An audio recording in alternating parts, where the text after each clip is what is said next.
T'es belle maman, hein? Hein? T'es belle à ton âge. Tu plaisantes? Non, c'est vrai. Salut à tous, ça me fait plaisir de vous retrouver aujourd'hui. Vous le savez peut-être, mais la semaine dernière, j'étais à Essaouira, au Maroc. J'avais prévu de faire une seconde vidéo, mais malheureusement, je suis tombé malade les 2 derniers jours.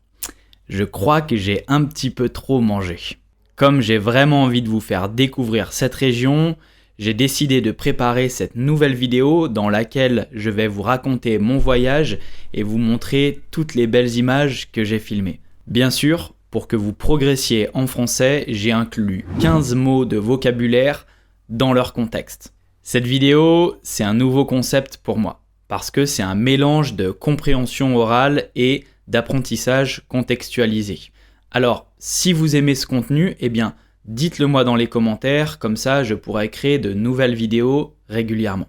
Et puis, si vous aimez ce que je fais, eh bien, abonnez-vous à la chaîne, je poste chaque semaine des vidéos en français pour vous aider à progresser dans votre expression, votre compréhension et à améliorer votre vocabulaire. Comment est l'eau ? Elle est fraîche. Elle est fraîche ? Mais bon, c'est possible de se baigner. Hein. Ouais, tu vas y aller ? Toi, tu vas la trouver froide, je pense. Ce qu'il faut savoir, c'est que ce voyage à Essaouira, eh bien, c'était le rêve de ma mère. Ça faisait très longtemps qu'elle m'en parlait. Pour moi, c'était juste exceptionnel d'avoir la chance de passer du temps avec elle. Parce que normalement, tout le reste de l'année, je suis aux Philippines, j'habite loin. C'était juste une super expérience et j'ai vraiment kiffé. C'est vraiment top. Ouais, Ouais. top. Et notre aventure a commencé le jeudi 9 septembre. On a pris un avion à Marseille avec la compagnie Ryanair. Et le plan, c'était de rester une semaine à Essaouira, au Maroc, pour découvrir, se relaxer et profiter. Dès notre arrivée, nous avons été marqués par l'incroyable atmosphère qui se dégageait de la ville. Partout, nous pouvions voir les vestiges d'un passé glorieux. Tout au long de notre séjour, nous nous sommes beaucoup baladés à travers la vieille ville qui s'appelle donc la Médina. Nous avons arpenté de petites ruelles dans lesquelles il est très facile de se perdre. En fait, c'est un petit labyrinthe. Dans ces petites rues, on trouve de nombreuses échoppes et de petites boutiques traditionnelles. Tapis, bijoux, épices, tout autant d'objets artisanaux à découvrir. La ville est très ancienne.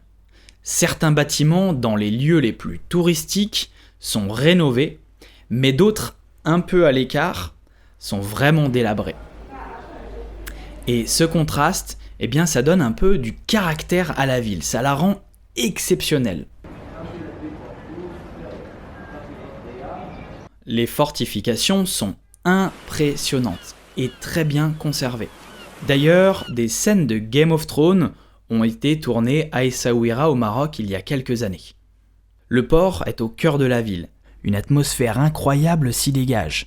Les pêcheurs et vendeurs de poissons se mêlent aux habitants et autres touristes à la recherche de poissons frais. Avec tous ces petits magasins, la Médina est l'endroit parfait pour faire du tourisme. Et ce qui est appréciable, c'est que les vendeurs sont très sympas. Ils ne vous harcèlent pas pour acheter leurs produits comme dans d'autres destinations touristiques. Moi, j'ai décidé entre autres d'acheter un tapis. Pour cela, je me suis renseigné sur les prix au préalable et ensuite, bien sûr, j'ai dû marchander avec le vendeur. Honnêtement, je n'aime pas trop négocier quand je suis en vacances. Donc, je n'ai pas vraiment insisté, mais c'était une bonne expérience. Comment parler de mon voyage sans évoquer la nourriture marocaine ? C'est délicieux. Nous avons mangé plein de bonnes choses. Tagine, couscous, poisson grillé, salade, et puis tous les jours de superbes petits déjeuners.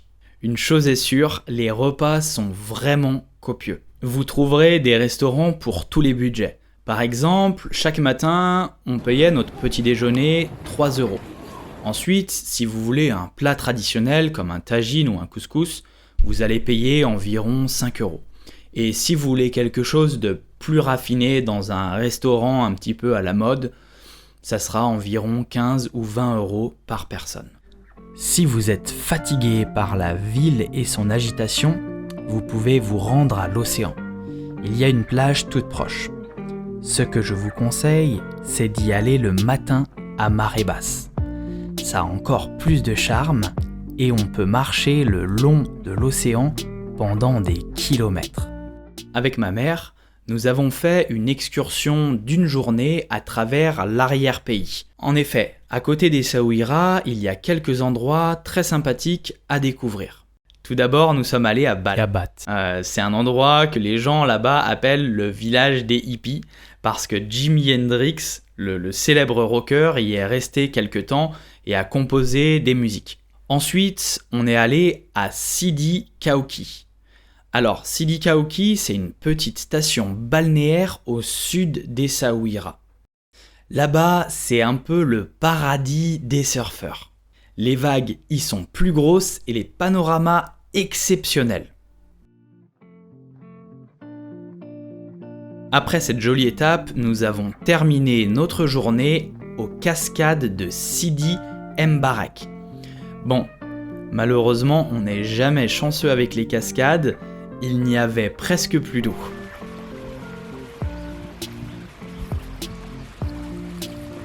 Et oui, voilà, il n'y a plus d'eau dans les cascades quasiment. Et voilà les cascades. Alors c'est tout petit. Et pour rester positif, nous avons profité du lieu sans aucun touriste. Et ça ajoute un peu une dimension exceptionnelle au lieu. À Sidi Mbarek, on a marché à travers une oasis formée dans le lit de la rivière pendant environ 30 bonnes minutes. Et que notre surprise fut grande quand nous sommes arrivés face à l'océan. C'était juste grandiose. Là-bas, c'est comme si le sable et la roche se jetaient dans l'immensité de l'océan et franchement, c'est probablement un de mes meilleurs souvenirs de ce voyage. Waouh! C'est incroyable ici. Vous entendez peut-être le bruit des vagues. Derrière moi, l'océan est assez fort. Le contraste entre l'océan, la roche au loin et puis le sable, c'est juste à couper le souffle. On est vraiment privilégié parce qu'il n'y a absolument personne. Je vous laisse quelques images pour vous montrer un petit peu les alentours. Et puis je vous dis à la semaine prochaine pour une nouvelle vidéo en slow French. C'était Nelson, salut!